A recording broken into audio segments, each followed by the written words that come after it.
Thank you for joining me on another episode of the Acupuncture. Today we're going to be doing something a little bit different.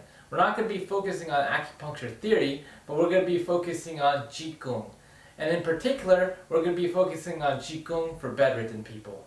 So I hope you enjoy this segment and come with me on the ride.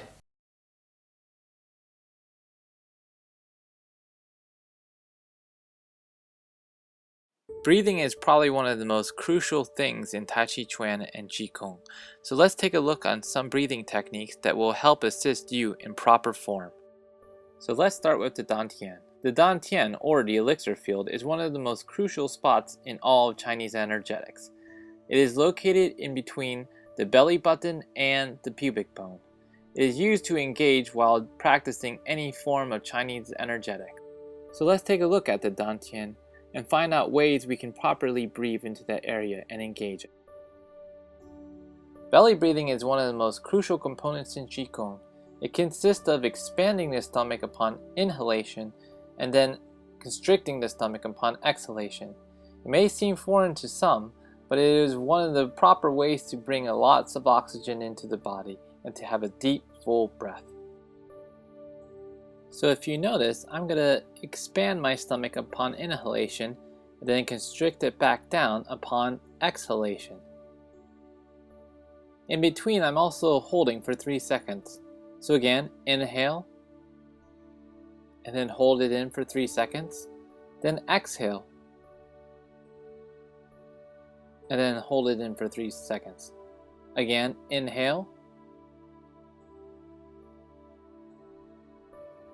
then exhale.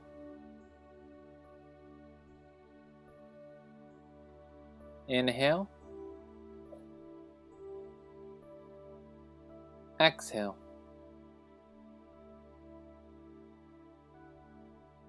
Inhale, breathe in all the air, fill up the stomach, and then exhale. Constrict it back into the spine. One last time. Inhale,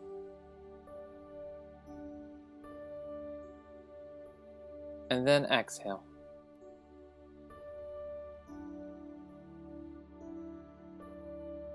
Qigong can be very subtle.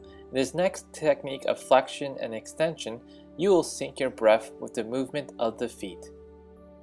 I'm going to start by inhaling and extending your feet out, then exhaling and then flexing your feet in. So inhaling, extending your feet out, then exhaling, extending your feet in. Again, inhaling, extend your feet out, and then exhaling, extend your feet in. Notice the breath, expand the stomach when you are inhaling, and then while exhaling, constricting it back in. Again, inhale, fill the stomach in, extend the feet, then exhale, flexing the foot in and constricting the stomach in. Inhale, extend the feet out, and exhale, flex the feet back in. Inhale, extend the feet out, and exhale, flex the feet back in. It is good to do this technique more than 6 repetitions. However, you do what's best and what's suited for you, and there is no pressure. The next series requires you to have your feet on the ground and knees bent where your legs are shoulder width apart. This is also flexion and extension of the feet, but with your feet on the ground. So inhale, extend the feet out. Exhale, flex back in. Inhale, extend the feet out. Exhale, flex the feet back in.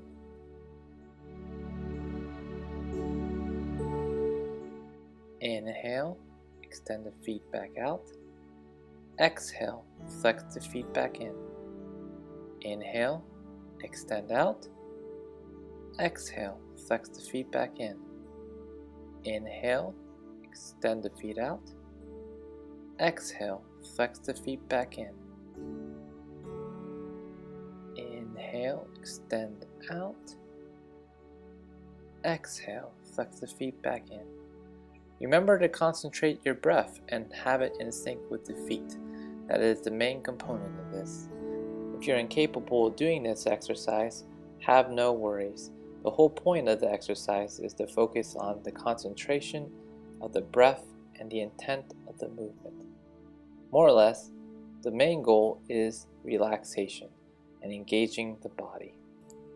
The next technique is the leg lift, where you will lift each individual leg. Just like the rest of the exercises, the whole point is to have the movement in sync with the breath. So inhale, lift the left leg up. Exhale, place it back down. Inhale, lift the right leg up. Then exhale, place the right leg down. Inhale, lift the left leg up. Then exhale, place the left leg down. Inhale, place the right leg up. And then exhale, place the right leg down. Please go only at the height at which you are comfortable. I might go a little bit higher, but please only go to the level in which you are capable of. You do not want to be injured in this situation. So even if it's 1 inch off the ground, that is good enough.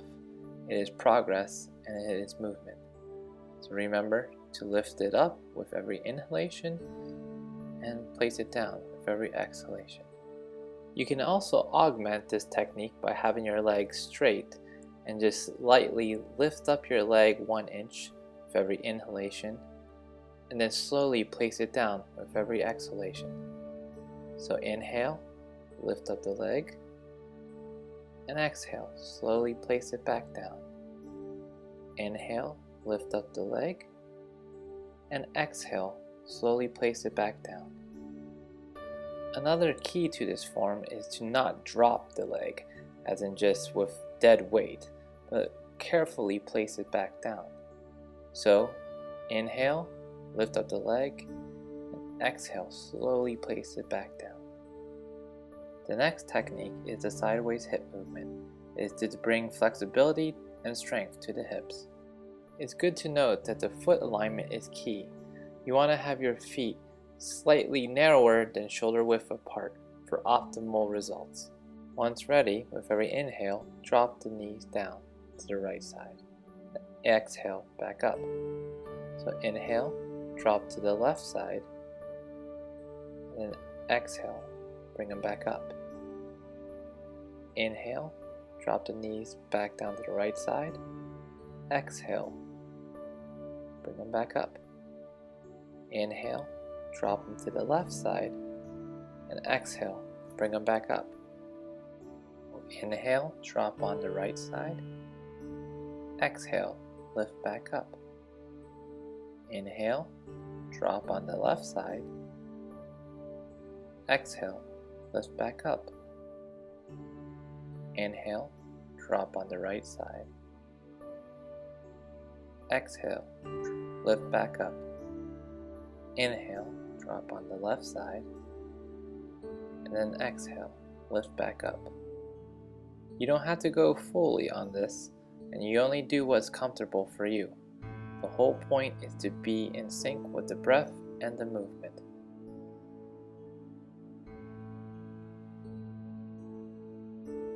In this next technique of the hip lift, please have your legs shoulder width apart to stabilize your body.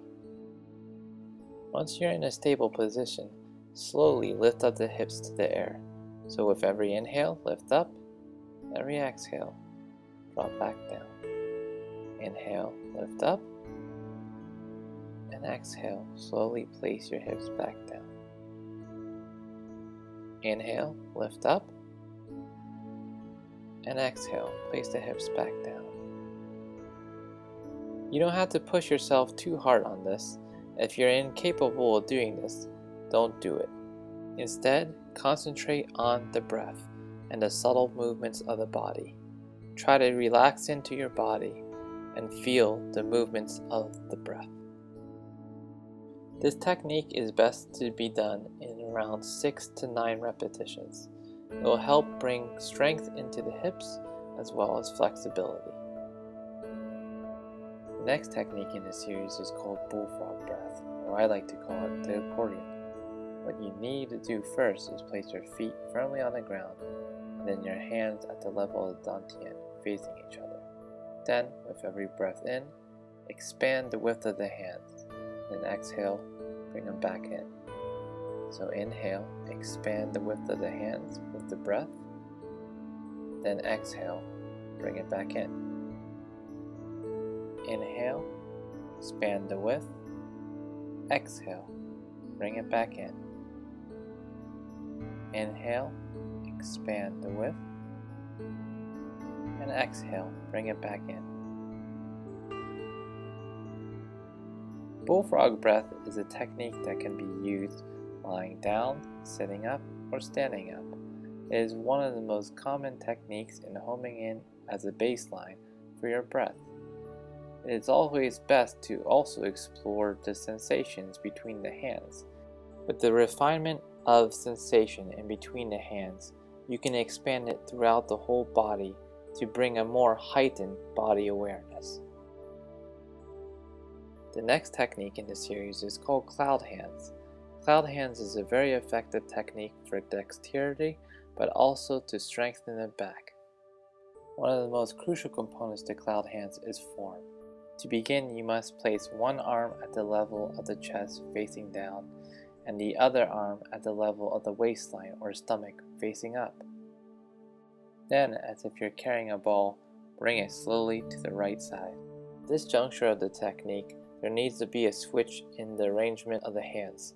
So the hands that was at the level of the chest facing down must be switched to the hand that was at the level of the waist facing up. From here, you carry the invisible ball to the other side. Once at the other side, you switch. This time, you want to engage your whole body to the other side. Switch the hand arrangement and do the other side. Again, carry the invisible ball when engaging your whole body and switch.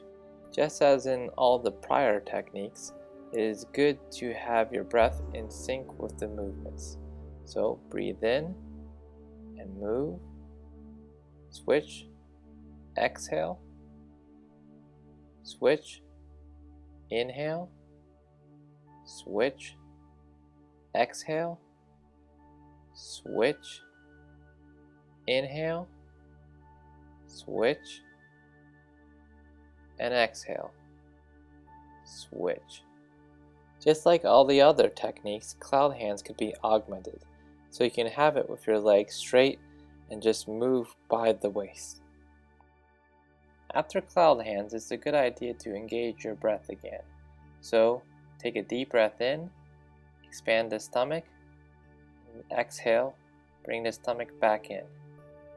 Inhale, expand the stomach with air, and exhale, constrict the stomach back to the spine.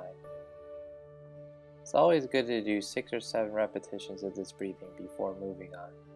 The next technique is a circular breathing technique and consists of having your hands at the level of the dantian facing up. Once the hands are at the level of the dantian, simultaneously inhale and bring the hands up to the level of the chest. Then, when the hands reach the point of the chest, have them flipped so that they're facing down and exhale, bringing the hands down with it to the area of the dantian. Repeat this process by inhaling, bringing the energy to the chest, exhaling, bring the energy down to the dantian. Inhaling, bring the energy to the chest, then exhaling, bringing the energy down to the dantian. Repetitive motions of this technique will help bring tranquility and calm to the body. More importantly, it is one of the primary techniques to help engage the breath throughout the whole body. The last technique in the Yin Restorative series is separation of heaven and earth. The technique of this posture is to have your hands at the level of the dantian. However, one hand will be facing up and the other will be facing down. The hands will separate in direction, one going up towards the head, the other one going towards the feet. Then exhale, switch directions, and switch hands. Inhale, switch directions. Exhale, switch directions and switch hands. Inhale, switch directions and switch hands. And exhale, switch directions and switch hands. Again, the key to this technique is to sync your breath with the movements. Once you have your movements and your breath in sync, then you can get a better feeling of the body, as well as the natural flow that is flowing throughout the whole system. It is also crucial to note that once you have perfected these techniques, you can go at a slower pace. Slower is actually better in Tai Chi Chuan and Qigong, so it will help bring the energy throughout the body in a more organic manner. So keep practicing and keep challenging yourself by engaging your body and engaging the movements with the breath.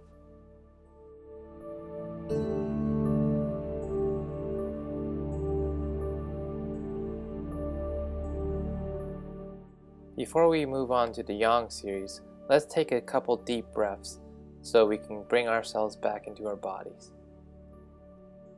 Inhale, belly rises. Exhale, belly falls.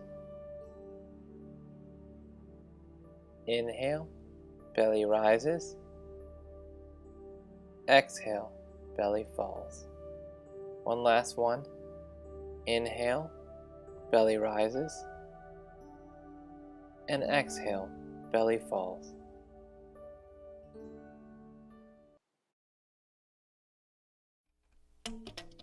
Next series is the Yang Rejuvenation series. The first technique is the marching of the calves, and it is to bring blood and energy down to the lower extremities to help for circulation. Next is the wiggling of the tailbone. It is simply to bring your feet left and right, but also to try to engage your tailbone, so you're wiggling like a worm.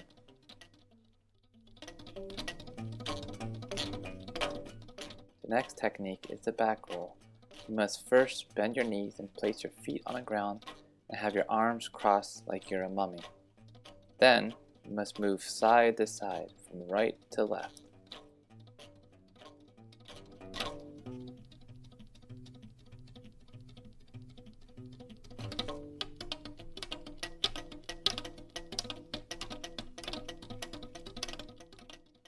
The next technique is called reaching for the sky.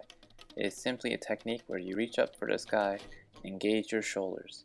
This helps bring movement to the shoulders and the upper extremities. Lastly is to move your head from side to side. The key is not to go too fast in this exercise, but to bring movement in the neck to allow flexibility and strength.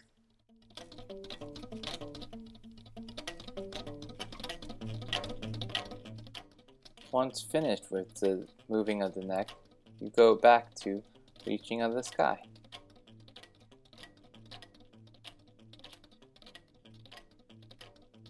Do this for a few repetitions to bring circulation back into the body, but working the movement down. Then, rolling on the back. Bring out a couple repetitions into this exercise to help engage your back.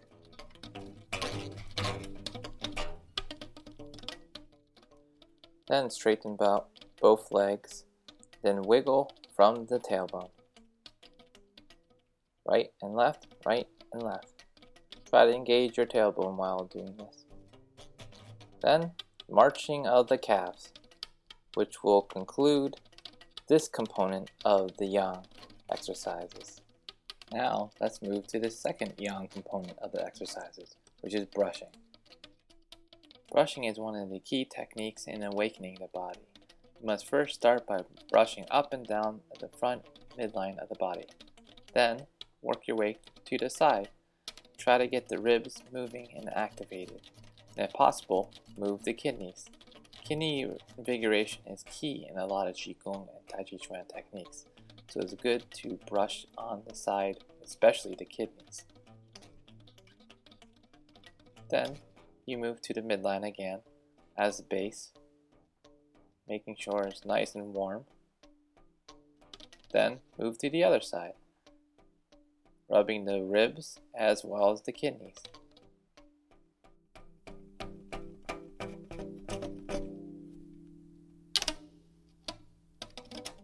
Then you move to the arms. It's good to brush 3 times at the end of each side of the arm. I try to do the radial and the ulnar part of the arm, and then brush 3 times once I'm finished. Then the right side, going up and down, and brush 3 times. Then the ulnar side, up and down, then brush 3 times. Then I move down to the legs, one in front and one in the back, brushing up and down, and then swiping 3 times. Then the other leg, up and down, and then swiping 3 times again. Then I rub my hands together. Gotta take off my glasses if you're wearing glasses. Rub my hands together, clap them a few times just to get movement. Then cover my eyes and rub them, going down to my nose, to the mouth, the cheeks, the ears,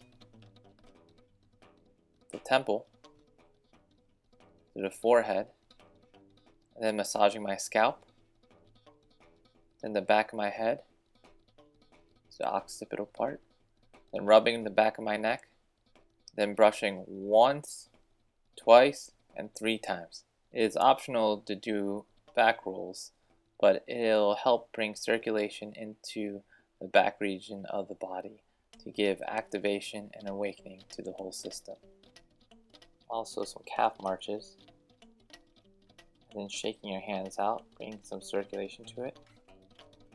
And there you go, that concludes the Qigong. The key to Qigong is knowing your limitations and finding what suits you. All these movements can be augmented to your suitability, and remember to have fun.